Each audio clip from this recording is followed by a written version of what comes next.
Hi, today is day 4 of sculpting the Mox Jewels from Magic the Gathering. We're working on the Sapphire today, but first, a sneak peek for you.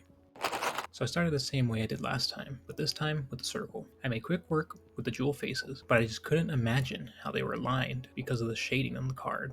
So I kinda just pushed and pulled some of the vertices along the front and rearward facing axis, and then moved on to the bezel, where I had some trouble.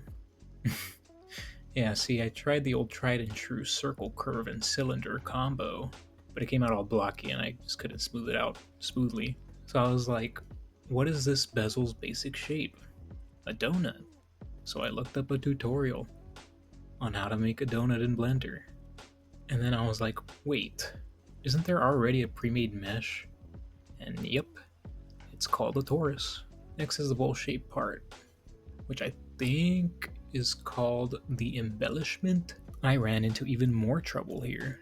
Guys, this took me like 9 hours over like 2 days to get this bowl to my standards.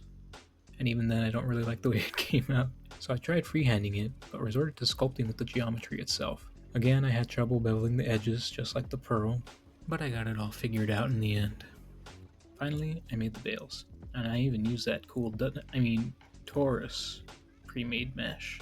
So yeah, I had already printed these out, but something was wrong with the jewel in the slicer software, and I didn't notice it.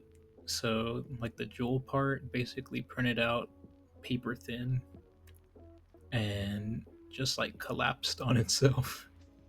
So it's all messed up.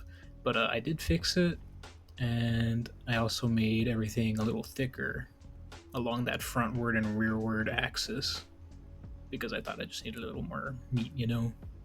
And for those of you that stay to the end, thank you and tune in next time.